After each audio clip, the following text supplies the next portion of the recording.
গরম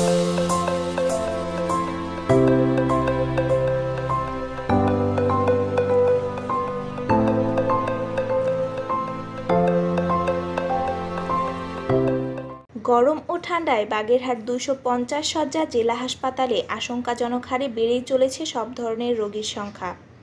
জ্বর, সর্দি, কাশি, নিউমোনিয়া সহ আবহাওয়াজনিত কারণে বিভিন্ন রোগে আক্রান্ত হয়ে শিশু রোগীরা ভর্তি হচ্ছেন। শয্যার চেয়ে বেশি রোগী ভর্তি হওয়ায় ও জনবল সংকট থাকায় সেবা দিতে হিমশিম খেতে হয় বলে জানান চিকিৎসকরা। আবহাওয়াজনিত কারণে গত ২ সপ্তাহ ধরে জ্বর, সর্দি, কাশি, নিউমোনিয়া সহ বিভিন্ন রোগে আক্রান্ত হয়ে রোগীরা ২৫০ শয্যা জেলা হাসপাতালে ভর্তি হচ্ছেন। তবে গত ২৪ ঘন্টায় ৩৬ শয্যার বিপরীতে ১০৫ জন শিশু চিকিৎসাধীন রয়েছে। প্রতিদিনই বাড়ছে শিশু রোগীর সংখ্যা। শয্যা সংকুলন না হওয়ায় অনেক শিশুদের মেঝেতে চিকিৎসা নিতে দেখা যায়। এছাড়া মেডিসিন সহ অন্য বিভাগগুলোতে বাড়ছে রোগীর চাপ। প্রতিদিন বহির্বিভাগে প্রায় সহস্রাধিক রোগী চিকিৎসা নিতে আসে। তবে চিকিৎসক সংকট থাকায় রোগীদের নিয়ে চরম বিড়ম্বনায় পড়তে হয় স্বজনদের। আমাদের শিশু ওয়ার্ডে যে পরিমাণ রোগী থাকার কথা তার থেকে ৩ গুণ রোগী বেশি আছে।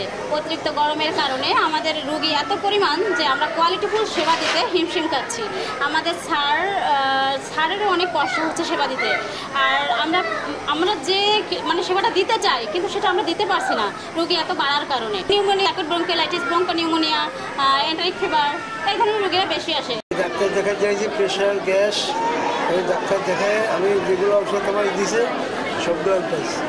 অনেকদিন হাসপাতালে নিয়ে আসি, আনার পরে এখানে সরকার থেকে আনার পরে চেকআপ পরে ভর্তি করেছে। বাচ্চাদের সমস্যাগুলো আছে আপনার আছে একটু গরমের কারণে গা ঘামার কারণে বুকে কল কমে গেছে, আর ঠান্ডা লাগছে, আর কাশি আছে।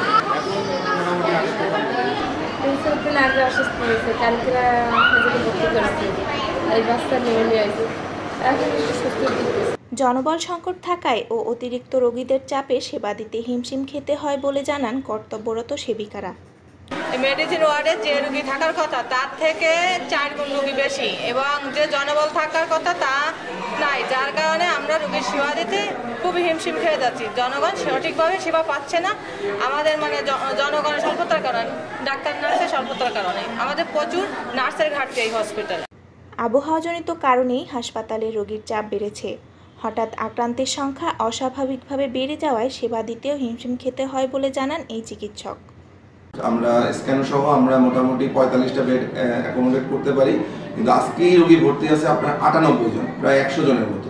তো আমাদের বেডের থেকে প্রায় সবসময় দ্বিগুণ রোগী ভর্তি থাকে, দ্বিগুণ ৩ গুণ রোগী এরকম ভর্তি থাকে। আর সব থেকে সমস্যা হচ্ছে শিশু ওয়ার্ডে, যেটা আমাদের তো এখন হঠাৎ করে গরম পড়ছে, ঠান্ডা গরমের কারণের জন্য শ্বাসকষ্টজনিত রোগ আর ডায়রিয়া রোগীর সংখ্যা সব থেকে বেশি। রিসেন্টলি দেখা যাচ্ছে আমরা আউটডোরে আমাদের বহির্বিভাগে যে রোগী আসছে, আমরা ওখানেও আমাদের রোগীর সংখ্যা অনেক বাড়ছে। ১২৪ নম্বর রুমে আমাদের প্রতিদিনই ১৫০, ১৬০, ১৭০ রোগী হয়। ওখানে একজন মেডিকেল অফিসার বসেন আর একজন মেডিকেল অ্যাসিস্ট্যান্ট বসেন, তারাও রোগী দেখতে হিমশিম খান। আর তো ভর্তি রোগীর সংখ্যাও বিগত কয়েক মাসের থেকে এখন যে রোগীর সংখ্যা সর্বোচ্চ পর্যায়ে আছে। আর আমাদের সেবা দিতে আসলে আমাদের প্রতিনিয়ত হিমশিম খেতে হয়, যেহেতু আমাদের লোকবল অনেক কম। আমি একজন শিশু কনসালটেন্ট, আমার উপরে সিনিয়র কনসালটেন্টের একটা পোস্ট, জুনিয়র কনসালটেন্ট একটা পোস্ট ফাঁকা। আমার কোনো পার্মানেন্ট মেডিকেল অফিসার নাই, হ্যাঁ, শিশু ওয়ার্ডে কোনো মেডিকেল অফিসার নাই, অন্য ওয়ার্ড থেকে এনে তাকে আমার এখানে কাজ করাতে হচ্ছে। আর আলটিমেটলি আমাদের ওয়ার্ডেও নার্সদের সংখ্যাও আমাদের প্রয়োজনের তুলনায় অপ্রতুল। আর গতানুগতিকভাবে এখন সব ডিপার্টমেন্টেই রোগী বাড়ছে, কিন্তু সব ডিপার্টমেন্টেই কয়েক বছর দেখা যাচ্ছে যে এক বছর আগে যে পরিমাণ ডাক্তার ছিল এখন কিন্তু সেই পরিমাণ ডাক্তার নেই। কনসালটেন্ট লেভেলেও অনেকে পদায়ন নিয়ে অন্য জায়গায় চলে যাচ্ছে, আবার মেডিকেল অফিসারেও অনেকে উচ্চশিক্ষার জন্য চলে গেছে। আমাদের নতুন কোনো ডাক্তারের রিসেন্টলি পদায়ন হয়নি। তো আর প্রতিনিয়ত আমাদের এই যে ক্রমবর্ধমান যে রোগী, এই রোগী দেখতে আমাদের হিমশিম খেতে হচ্ছে। বাগেরহাট জেলা হাসপাতালে গত ২৪ ঘন্টায় ১০৫ জন শিশু রোগী সহ বিভিন্ন রোগে আক্রান্ত ৩৫৮ জন রোগী ভর্তি রয়েছে।